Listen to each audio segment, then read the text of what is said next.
Assalamu alaikum wa rahmatullahi wa barakatuh.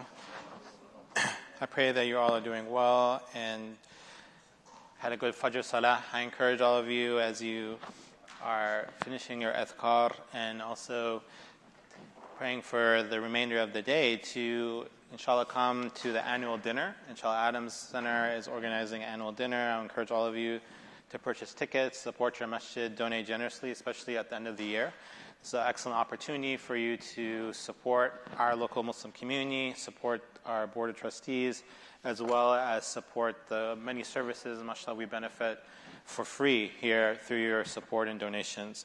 So inshallah, Allah subhanahu wa ta'ala has brought us to verse 525. So verse 25 in Surah al-Mā'idah. And this is a very beautiful surah and part of the Quran because it speaks about the idea of siblings. So in the previous verses in Surah al-Mā'idah, it speaks about the idea of Musa alayhi salam.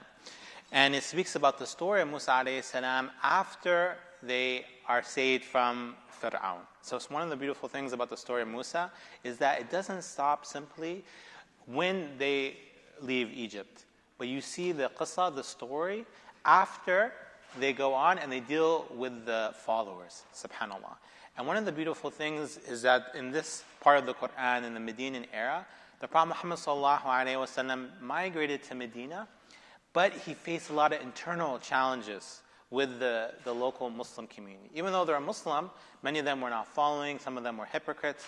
So Allah subhanahu wa ta'ala reveals the story of Musa alayhi salam to give the Prophet Muhammad ﷺ comfort and relief on how to deal with the community. Yes, they're Muslim. Yes, they're believers, but they are not steadfast in their religion. And we see in the previous verse that there's a debate and discussion. And there is a town that they're trying to liberate. But when they try to go to this town, no one is following. Musa alayhi salam, he tells them, come on, let's go, tawakkal Allah.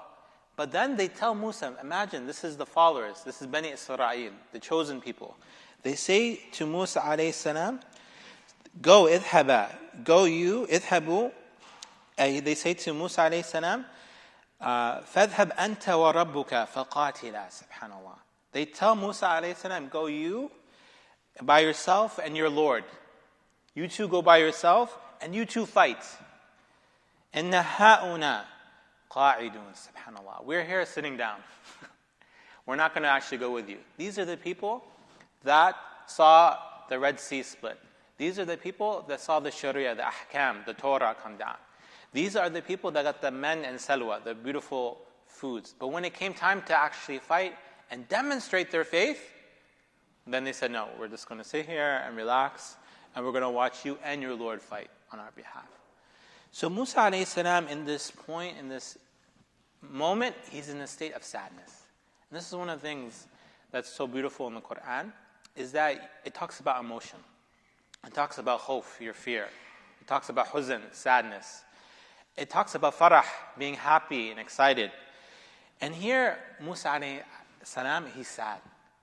He's sad that I liberated these people, I went to Egypt, I took them out, I'm with them, I'm trying to demonstrate the will of Allah subhanahu wa ta'ala, and then no one's listening to me.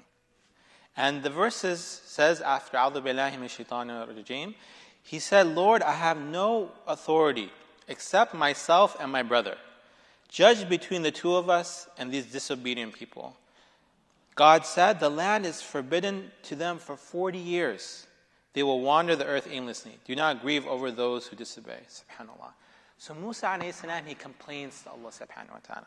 And this is part of the etiquette of dua. That if you are in a state of sadness, you should talk to Allah subhanahu wa ta'ala. And all of us have been in these situations. We have had highs in our life, whether professionally, in our family, in our careers, but we've also had lows. And part of the etiquette of the believer is that we speak to Allah subhanahu wa ta'ala in both of these circumstances. We see Sulaiman alayhi salam, when he sees his power and the ant is speaking, he remembers Allah subhanahu wa ta'ala. And says, yes, I'm a king, I have power, but Allah subhanahu wa ta'ala gave this. An'ama, He blessed me. And then when we're in the low, like we are in the belly of the whale, like Yunus alayhi salam, and we feel fi dhulamat, then we call out to Allah subhanahu wa ta'ala as well. La ilaha illa ant, subhanak, inni kuntu min al-zalimin. So the believer calls out to Allah subhanahu wa ta'ala on the good and the bad. And here Musa alayhi salam, he calls out to Allah subhanahu wa ta'ala. And he says, Ya Allah, no one's listening to me. These are the chosen people. We save these people. And he says, قَالَ رَبِّ إِنِّي لَا أَمْلِكُ إِلَّا نَفْسِي وَأَخِي. Allahu Akbar. He said, no one is listening to me except myself. I'll follow your command. And my brother. And this story and this part of the Quran is important because it speaks about the relationship we have with our siblings. So he's saying here, the only people that are listening is myself and my sibling. And we see that in the story of Musa alayhi salam, he has a special relationship with his brother. We know that when he goes to the burning bush and he sees the light and he tells his family, I'm going to bring the light. And then Allah subhanahu wa ta'ala says, gives him the mission and says, you need to go now to Fir'aun. Then Musa alayhi salam, he responds. And as we all know, what does he say? He says, وَاجْعَلْ لِي وَزِيرًا مِنْ أَهْلِي. SubhanAllah. He says, give me a minister, give me someone who's going to support me from my family. This is very beautiful because we know in the da'wah of the Muhammad sallallahu alayhi wa sallam, who were the people that supported him? His family. Khadija alayhi salam, Ali, Fatima, all the people that are close in his family, they came to his aid. And sometimes we go out and we're looking for support and we ask everyone in the community except our family. Musa alayhi salam, what did he say? I need help. If you want me to do this, Ya Allah, I need help from my family. And then he actually mentions Harun specifically. Harunu akhi, subhanallah. I need help from my family, but there's one person in particular that I need his help. Harun. He's going to help me. He's my brother. He knows me. We have the same mother. We grew up together. I have trust in him. I have loyalty. And this is something beautiful of the family. In our family relationships, we have lots of friends. But our family, they really know us. They know where we came from. They know where we are going. They supported us when we were in times of low. And then he says, also when he goes to Mount Sinai, and he goes talks to Allah subhanahu wa ta'ala. And then he comes back and he sees that his Bani Israel is worshipping a calf. And he gets upset and says, how is this? We were just saved from Fir'aun and now we go back to shirk and worshipping idols? Who does he go to first? He goes to his brother. He says, Harun, he grabs his beard and says, Harun, how could this be? And then Harun explains that it wasn't me. I wasn't able to prevent them. I tried. And Musa accepts that. And then, what does Musa alayhi salam do? He asks for forgiveness. And he says, قَالَ رَبِّ اغْفِرْ لِي وَلِأَخِي. He said, Ya Allah, forgive me and my brother. وَأَدْخِلْنِي فِي رَحْمَتِكَ. And enter us into your paradise, into your rahmah. Verily, you are the most merciful. So we see here that there's a special relationship in the story of Musa alayhi salam with his brother. And that this makes us reflect as believers, what is our relationship with our siblings? How can our siblings be of support of us? How can we reach out to them? How can we call them? How can we be in touch? How can we develop projects with them that advance goodness in this earth? But we also see the opposite. If we, inshallah, tomorrow and this weekend, we'll go into the examples of Cain and Abel. And what happens in this story of Qabil wa Abil, right? What happens in the story? This is the opposite. And the Quran, this is one of the beautiful things of the Quran. It gives you the examples of faith, a beautiful relationship of Musa and Harun, but then it gives you the contrast of Yusuf alayhi salam, that his brothers, they became jealous of him, to the point that they said, we're going to kill him. And then one of them said, no, don't kill him. At least put him in a well. Let's just get rid of him, but not take his blood. And then the entire story is a story of reconciliation between him and his brothers. That he first gets Benjamin back, and then later he recognizes his brothers, but he doesn't tell them who he is. And then later they recognize him. And then Yusuf alayhi salam says that let's reconcile and take the shirt and give it to our father. And we see this also in this next story that we'll talk about, where there was jealousy between two brothers. And the two brothers, one of the brothers became so jealous of the other that he said, I'm going to kill you. And the other brother, he said, I'm not going to kill you. I'm not going to fight back. And he said that I'm not going to lift up my hand. Right? And he says to him, Li yadak litaqtulani. And he says, Ma ana bibasit. I'm not going to lift up my hand to kill you. Inni akhafullah rabbal alameen, subhanallah. And he says, I fear Allah subhanahu wa ta'ala. I'm not going to engage in this sin. If you want to kill me, if you're going to harm me, then you can, but I'm not going to do the same thing to you. To the point that the jealousy rose up, and Allah subhanahu wa ta'ala says, فَطَوَّعَتْ لَهُ نَفْسَهُ فَقَتَلَ أَخِيهِ. Subhanallah. That his nafs became so angry and upset that he wasn't able to control it, and he killed his brother. فَأَصْبَحَ مِنَ الْخَاسِرِينَ. And he became among the losers, those people that lost in this hereafter. And you see, subhanAllah, that part of the punishment of the Bani Israel is that they weren't able to commit to Allah subhanahu wa ta'ala and demonstrate their faith. That Allah subhanahu wa ta'ala made them wander in the earth, in the Sinai, for 40 years.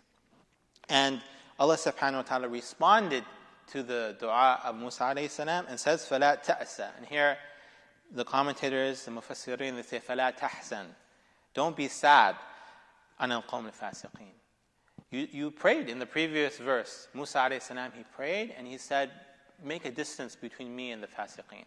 So Allah subhanahu wa ta'ala responded and said, yes, we'll let these people wander. We won't kill them or destroy them, but have a period of punishment, and then you will be reunited with them. So brothers and sisters in Islam, to conclude, we see these verses are very important because they talk about the relationship Musa alayhi salam had with his sibling, with his brother. And we see that one of the reasons why the Quran is relevant for us, why we continue to read it and do tadabbur and reflect upon it, is because it speaks about core relationships. The story of Ibrahim alayhi salam going to his father and saying, Father, why are you making these idols? They're no benefit. And his father not listening to him. But then when he grows up, he speaks to his son. He says, Ya bunay, inni ara fil manam, anni adbahuk. He speaks to his son in such a beautiful way. So, oh my dear son, I see in my sleep that I'm slaughtering you. What do you think? That he's consulting with him. He's talking to him in love and endearment. That these are core relationships. All of us have a relationship with our parents, our kids. And here in this particular verse, we speak about the idea of the relationship we have with our siblings. What is that relationship like? Is it one of Harun and Musa alayhi salam, that we're together, working together, developing projects, helping one another, taking care of our parents, taking care of the nieces and nephews, calling each other, vacationing once another, visiting them if they're in a different country? Or is it that of Cain and Abel? Is it the relationship of jealousy, of hatred, that there's a family feud, that people work to harm one another? That Allah subhanahu wa ta'ala gives us both. And the story of the Quran and the story of the Prophet Muhammad sallallahu alaihi wasallam is always that of islah. And it's always the idea of trying to reconcile between our families and our communities. As when the Prophet Muhammad sallallahu alaihi wasallam, when he went back to Mecca after he was in Medina for 8 years, in the Fath al-Makkah, he said to his people, "La tathriba alaykum al-yawm." He said, "I'm not going to seek any revenge from you." Just quoting the words of Yusuf alayhi salam. The Yusuf alayhi salam, he was in that power. He was a minister. And he said, I can now destroy you. When I was young and weak and feeble, you harmed me. And now I'm strong and I have authority. And now I can harm you, but I'm not going to do that. Because I follow Ar-Rahman. Allah subhanahu wa ta'ala is merciful. And I want to be merciful as well. So we see that here, Allah subhanahu wa ta'ala is giving us the example of Musa and Harun, so we can emulate it in our lives. We ask Allah subhanahu wa ta'ala to make us have good relationship with our siblings. وَالْعَصْرِ إِنَّ الْإِنسَانَ لَفِي خُسْرٍ إِلَّا الَّذِينَ آمَنُوا وَعَمِلُوا الصَّالِحَاتِ وَتَوَاصَوْا بِالْحَقِّ وَتَوَاصَوْا بِالصَّبْرِ.